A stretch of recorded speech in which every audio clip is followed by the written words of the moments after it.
नमस्कार, आप सभी का एक बार पुनः स्वागत है। वास्तविक संख्याओं के इस चैप्टर में हमने लास्ट क्लास में डिस्कस किया था यूक्लिड विभाजन प्रमेय और हमने देखा था यूक्लिड विभाजन प्रमेय भाज्य, भाजक, भागफल और शेषफल में कैसे संबंध स्थापित करती है और उसके माध्यम से हमने देखा था कि कैसे इस विधि का उपयोग किया जाता है और कैसे इस विधि का कितनी कारगर ये विधि साबित हो सकती है। तो हमने कुछ एग्जाम्पल पूर्णांक वाले लिए थे और हमने देखा था कि वहाँ जो विभाजन के जो प्रमेय है वो a बराबर क्या थी BQ प्लस R, वो कैसे काम कर रही थी। आज हम देखते हैं कि यूक्लिड विभाजन की जो विधि है यानी कि जो एल्गोरिथम है यानी कि जो लेम्मा है वो क्या कहती है और कैसे काम करती है। लास्ट टाइम हमने बात की थी कि यूक्लिड विभाजन विधि भी यूक्लिड विभाजन प्रमेय पर आधारित है। तो सबसे पहले बात कर लेते हैं यूक्लिड विभाजन प्रमेय। यूक्लिड विभाजन प्रमेय क्या थी? a बराबर BQ प्लस R, जहां पे R के बारे में प्रतिबंध बताया था। R का जो मान है वो 0 से शुरू होकर और B से छोटा होगा, ये बताया गया था। आज हम बात करते हैं यूक्लिड विभाजन विधि और हमने देखा था ये जो विधि है ये किसमें काम आती है? दो संख्याओं का HCF ज्ञात करने में। दो संख्याओं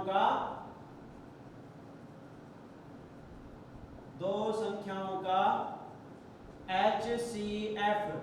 HCF का मतलब क्या है? महत्तम समापवर्तक।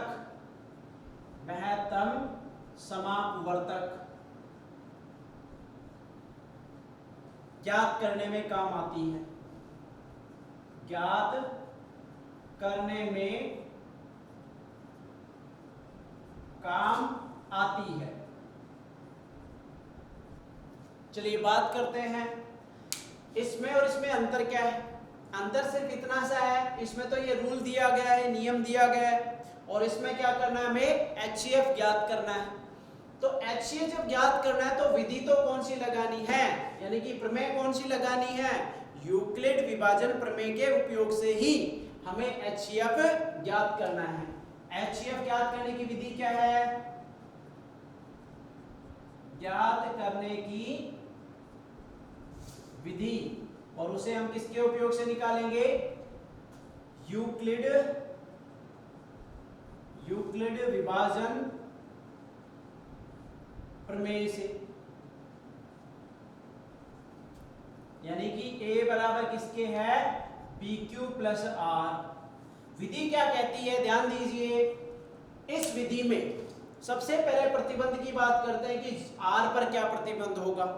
जब a में b का भाग दिया जाए उस स्थिति में या तो R 0 होगा या R 0 नहीं होगा। अगर R 0 हो जाए, एक बार पुनः इसको याद करने की कोशिश करें कि यह विधि काम कैसे करती है। a में किसका भाग दिया गया? b का भाग दिया गया, यानी कैसे कह सकता हूं?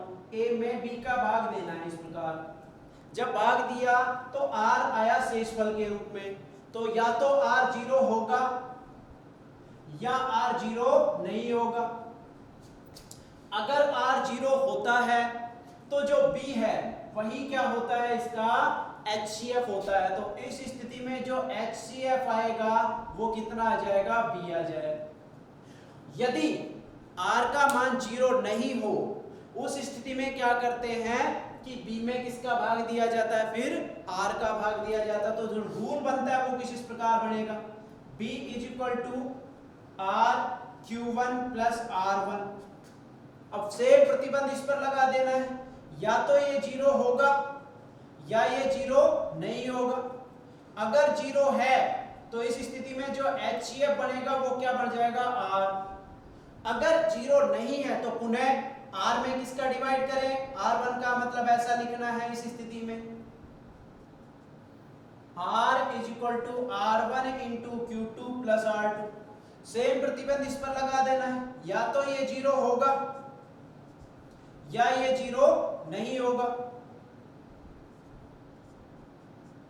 अगर ये 0 है तो HCF क्या होगा, HCF कितना हो जाएगा, R1 हो जाएगा। अन्यथा इसमें पुनः विधि स्थापित कीजिए। ये विधि तब तक लागू करनी है जब तक कि शेषफल 0 ना आ जाए। और जो अंतिम भाजक होगा, क्या होगा, जो अंतिम भाजक होगा वही उस दो संख्याओं A तथा B का HCF होगा। एक एग्जाम्पल के माध्यम से इसको समझते हैं। एग्जाम्पल क्या है, बुक का ही एक एग्जाम्पल ले लेते हैं। एग्जाम्पल है 81 और 237। 81 और 237 का महत्तम समापवर्तक यूक्लिड विभाजन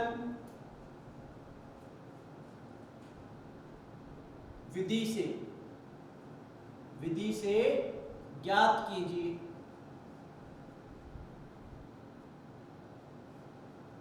देखिए, सबसे पहले तो ये देखना है हमें कि जो संख्या बड़ी होती है उसी में हमें छोटी संख्या का भाग देना। तो यहाँ बड़ा कौन है, यहाँ पे 237 बड़ा है किससे, 237 बड़ा है किससे, 81 से। अतः 237 को भाज्य एवं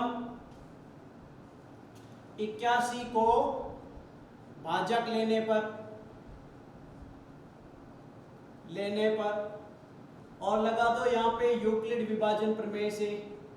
यूक्लिड विभाजन प्रमेय से तो प्रमेय क्या कहती है कि भाज्य जो होगा, भाज्य कौन है, 237 यहाँ पे लिख देना है। उसमें भाग किसका दिया गया है, 81 का। तो 81 का पहले ये देखिए भाग कितनी बार जाए, ताकि या तो इसके बराबर आ जाए और या इससे कम आ जाए। और हम जानते हैं 81 का भाग 237 में जब देंगे तो कितनी बार देंगे, देखिए ध्यान दीजिए। 81 का जब मल्टीप्लाई हम 1 से करते हैं तो कम रह जाता है, 2 से करते हैं तो कितना हो जाएगा, 162। और यदि 3 से मल्टीप्लाई किया जाती हो जाएगा 8 तिया 24, 2 तिया 6, 246। और 246 हम देख पा रहे हैं कि इससे ज्यादा हो गया, जो कि हमें क्या करना था, या तो इसके बराबर या इससे कम करना था। तो इसका मतलब कितनी बार भाग जाएगा, 2 बार। प्लस अब भाग कितनी बार चला गया था, 2 बार चला गया था। कितना हुआ था, 162। 237 में से 162 घटाओ,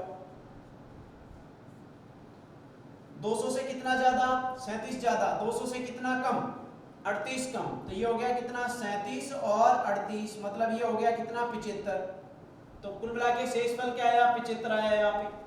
अब देखिए यहाँ पे शेषफल 0 है क्या, और यहाँ हम डायरेक्टली देख पा रहे हैं कि यहाँ पे शेषफल 0 नहीं है। तो हम कह सकते हैं चूंकि 75 इज नॉट इक्वल टू 0, यानी कि शेषफल इज नॉट इक्वल टू 0। शेषफल इज नॉट इक्वल टू 0, ये शेषफल है। तो इस स्थिति में क्या करेंगे, अब किस में भाग देना है, 81 में। आता है 81, अतः भाज्य बराबर कितना ले लेना है, भाज्य बराबर 81 एवं भाजक बराबर 75 लेने पर पुनः यूक्लिड विभाजन प्रमेय से। तो जब यहां पे बात करेंगे तो किस में भाग देना है, 81 में भाग देना है, किसका, 75 का देना है। अब 75 का भाग कितनी बार जाए कि या तो इसके बराबर हो जाए या इससे कम रहे। हम डायरेक्टली देख पा रहे हैं कि 75 का केवल कितनी बार भाग जाएगा, एक बार भाग जाएगा। तो 75 का भाग दिया तो शेषफल कितना बचा, 75, 81 में से 75 घटाओ, कितने बचे, 6।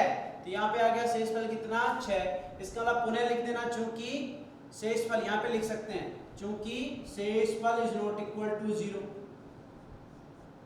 Not equal to 0। अब पुनः क्या करना है, इसको क्या लेना है, इसको तो ले लेना है भाज्य।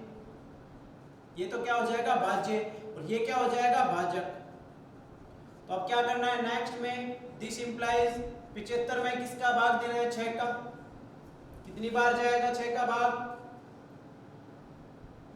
12, 12 छिक 72, मतलब 12 बार इसका भाग गया। तो शेषफल कितना बच गया, शेषफल जब 72 हो गया तो कितना हो गया, 75 में से 72 गया, कितना बचा, 3। अभी भी शेषफल 0 नहीं है, शेषफल इज नॉट इक्वल टू 0। इसका मतलब कह सकते हैं पुनः भाग देना है किसमें, 6 में भाग देना है किसका, 3 का। मतलब नेक्स्ट स्थिति में क्या लिखेंगे, 6 बराबर 3 गुणा, ध्यान दीजिए 6 में किसका भाग दिया, 3 का, तो 3 गुणा कितनी बार भाग गया, प्लस 0। इसका मतलब इस स्थिति में शेषफल कितना आ गया है, 0। शेषफल बराबर 0। इसका मतलब अंतिम भाजक क्या है बताइए, अंतिम भाजक, भाजक की बात कर रहे हैं यहाँ पे, भाज्य की नहीं, भाजक। अंतिम भाजक कितना है जिसका भाग दिया गया था, 3। इसका मतलब अंतिम भाजक 3 बराबर ही क्या होगा, HCF होगा। अतः हम कह सकते हैं, अतः 81 और 237, 81 व 81 और 237 का भाजक, भाजक कितना होगा, 3 होगा। यही इसका, सॉरी भाजक नहीं, HCF बराबर कितना होगा, 3। यही इसका आंसर है, आप नोट कर सकते हैं। मेन मुख्य जो विधि है वो ये याद रखने की आवश्यकता है, कैसे क्या कैलकुलेट करना है। सबसे पहले भाग दिया, या तो 0 होगा शेषफल या 0 नहीं होगा। अगर शेषफल 0 है तो HCF डायरेक्टली B हो जाएगा, जो अभाजक होता है वही शेषफल होगा। नहीं है तो आगे विधि लागू करनी, इस प्रकार नोट कीजिए। एक एग्जांपल और देखते हैं।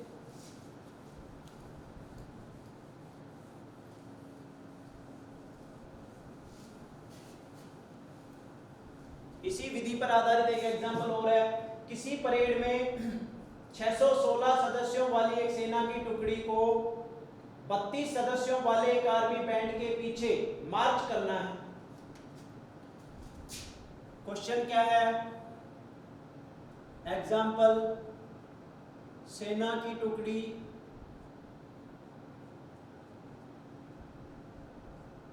में कुल सदस्य, चलिए क्वेश्चन लिख देते हैं एक बार। क्वेश्चन क्या होगा, किसी परेड में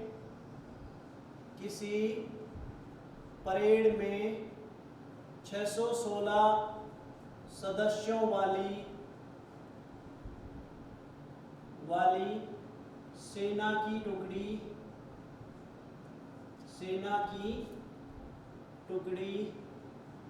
आर्मी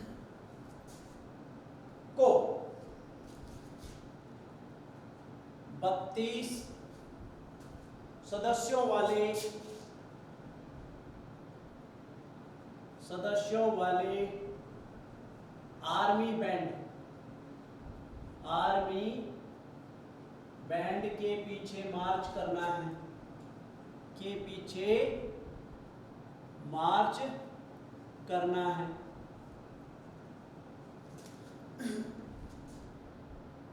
दोनों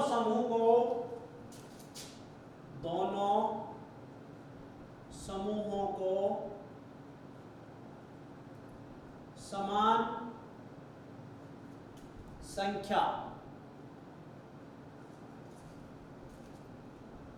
वाले स्तंभों में मार्च करना है, संख्या वाले स्तंभों में मार्च करना है।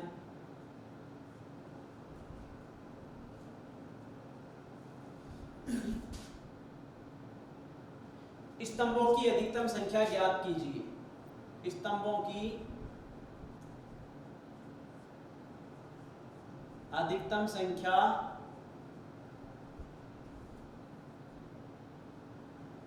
ज्ञात कीजिए। ये क्वेश्चन, चलिए बात करते हैं।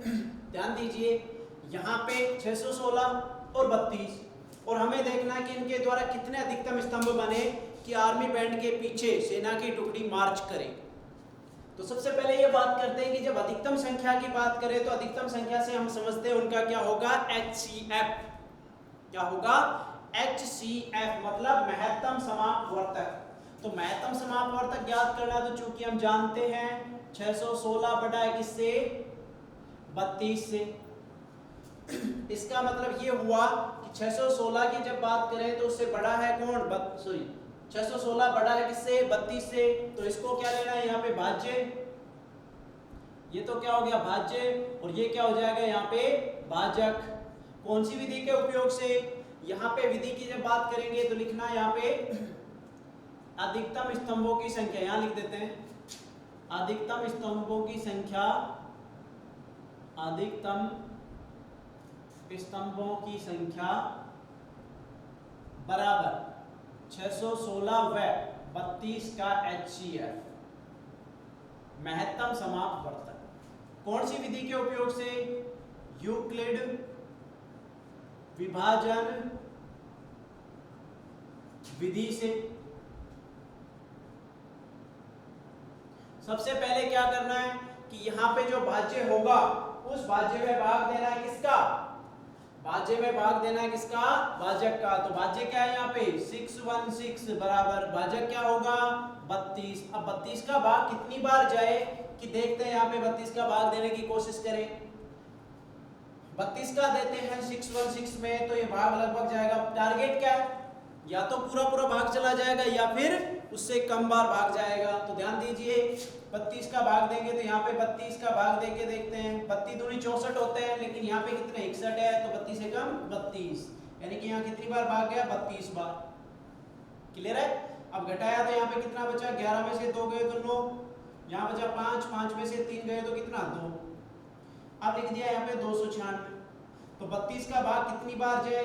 10 बार देते हैं तो 320 हो जाता है, लेकिन यदि 9 बार भाग दिया जाए तो कितना हो गया? 32 गुणा 9 कितना हो गया? 9 दूनी 18, 9 तिया 27 और 1 28, 288। 288 मतलब कितना शेषफल बच गया? 8। इसका मतलब भाग कितनी बार जा रहा है? 19 बार जा रहा है, और शेषफल कितना बच गया? 8 बच गया। अब क्या 8 0 के इक्वल है? नहीं, हमने देखा कि 8 0 के इक्वल नहीं है। तो क्या करेंगे? पुनः यूक्लिड विभाजन विधि से। तो विधि जब लगाएंगे तो पुनः यहाँ लिख देना शेषफल इज नॉट इक्वल टू 0। ऐसी स्थिति में पुनः ये बन जाएगा क्या? भाज्य, और ये बन जाएगा क्या? भाजक। अब भाग किसमें देंगे? 32 में। तो 32 बराबर किसका भाग दिया? 8 का। कितनी बार गया भाग? 4 बार भाग गया, पूरा पूरा चला गया, तो शेषफल कितना बच गया? 0। इसका मतलब इस स्थिति में शेषफल कितना आ गया? शेषफल बराबर 0। अगर शेषफल 0 आ जाए इसका मतलब ये होता है जो अंतिम भाजक होगा वही उसका HCF होगा। तो अंतिम भाजक कौन है? 8 है। तो लिख देंगे अतः अंतिम भाजक बराबर HCF, और वो बराबर किसके है? 8 के। अतः कह सकते हैं अतः अधिकतम स्तंभों की संख्या, अधिकतम स्तंभों की संख्या बराबर 8। ये इसका आंसर नोट कीजिए।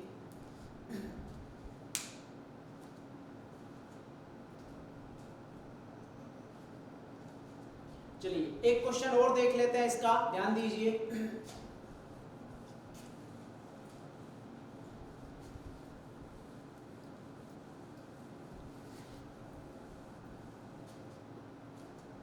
क्वेश्चन है वह सबसे बड़ी संख्या ज्ञात कीजिए। वह सबसे बड़ी संख्या ज्ञात कीजिए। वह सबसे बड़ी संख्या ज्ञात कीजिए जो 245 और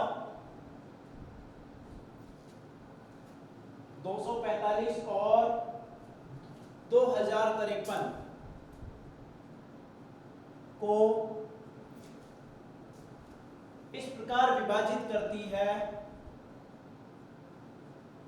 इस प्रकार विभाजित करती है कि प्रत्येक स्थिति में शेषफल 5 हो। इसका मतलब ये हुआ कि एक ऐसी संख्या है जिसका इन दोनों संख्याओं में यदि भाग दिया जाए, अब दोनों संख्याओं में जब भाग देने की बात आती है तो हमने देखा वो HCF ही होता है, महत्तम समापवर्तक ही होता है। तो वह बड़ी से बड़ी संख्या कौन सी होगी? उन दोनों का HCF होगा।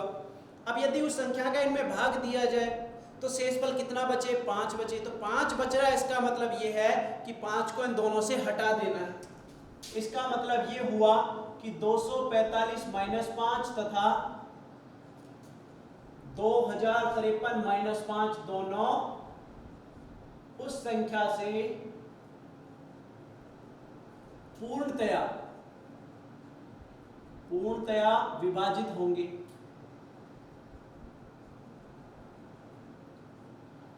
दिस इंप्लाइज वह बड़ी से बड़ी संख्या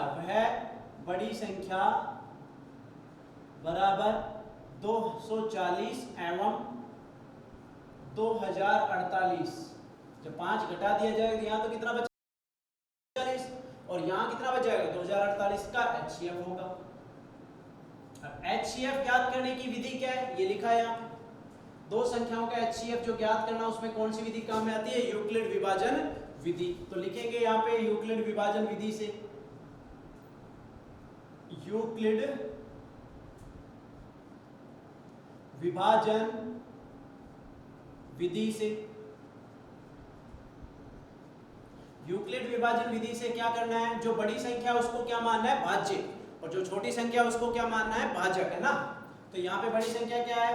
2048, तो क्या बन जाएगा? भाज्य, और 240 क्या बन जाएगा? यहाँ पे भाजक। चलिए भाग देने की कोशिश करें। तो 2048 में जब भाग देना है किसका? 240 का, कितनी बार जाए? अगर 10 बार भाग देते हैं तो पूरा ध्यान दें 2400 हो जाएगा, जो इससे काफी ज्यादा है। इसका मतलब 10 बार तो नहीं जा रहा है, तो उससे कम कितनी बार जाएगा? 9 बार। 9 बार देने की कोशिश करें तो मतलब 24 गुणा 9 करके देखो कितना आ रहा है। 9 चौक 36, 3, 9 दूनी 18 और 3 21, 2160। ये 20 से ज्यादा है। इसका मतलब भाग कितनी बार जा रहा है? यहाँ पे 8 बार। 8 बार देने की कोशिश करें। 8 चौक 32, 3, 8 दूनी 16 और 3 19। तो ये हो गया कितनी बार? 8 बार भाग गया। कितना हो गया? 1920। तो क्या करना है? 2048 में से कितना घटा देना है? 1920 घटा देना।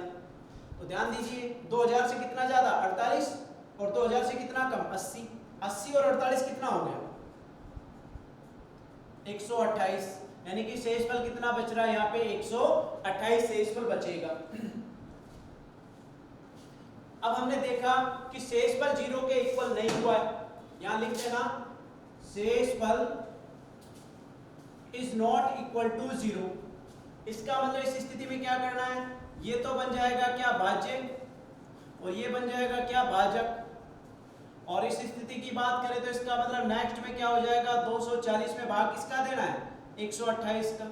ध्यान दीजिए, जब भाग देंगे तो अगर 128 का 240 में भाग दिया जाए, 2 बार गुणा करने पर ये 256 हो गया, जो इससे ज्यादा है। इसका मतलब भाग कितनी बार जाएगा? 1 बार।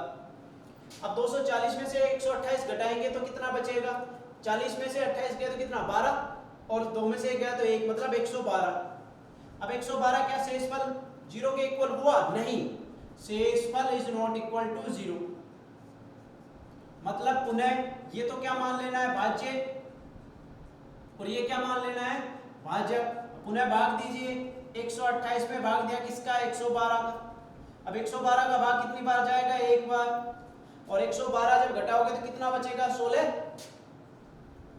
इसका मतलब अभी भी ये 0 के इक्वल नहीं हुआ है कि शेषफल इज नॉट इक्वल टू 0। इसका मतलब पुनः ये तो क्या बन जाएगा? भाज्य, और ये क्या बन जाएगा? भाजक। पुनः भाग 112 में देना है किसका? 16 का भाग देना है। पूरा भाग जाता है नहीं जाता है? 16 के का भाग जब 112 में दिया जाए तो कितनी बार गया? 7 बार भाग चला गया। 16 7 112 हो गया, और शेषफल कितना बच गया? 0। हमने देखा इस स्थिति में शेषफल कितना बच गया है? 0 बच गया है। 0 बच गया, इसका मतलब यहाँ लिख सकते हैं शेषफल कितना हुआ? शेषफल इज इक्वल टू 0। इसका मतलब अंतिम भाजक कौन है? अंतिम भाजक जो है वो क्या है? ध्यान दीजिए किसका भाग दिया गया है? 16 का। तो यहाँ लिखेंगे 16। तो इसका मतलब यही क्या है? उसका HCF है। ये इसका आंसर होगा। चलिए नोट कीजिए, बाकी हम नेक्स्ट क्लासेस में पढ़ेंगे। अगर कोई भी डाउट है तो कमेंट बॉक्स में कमेंट जरूर करें। जो कोई डाउट है उसका जरूर जवाब ढूंढे। ठीक है, धन्यवाद।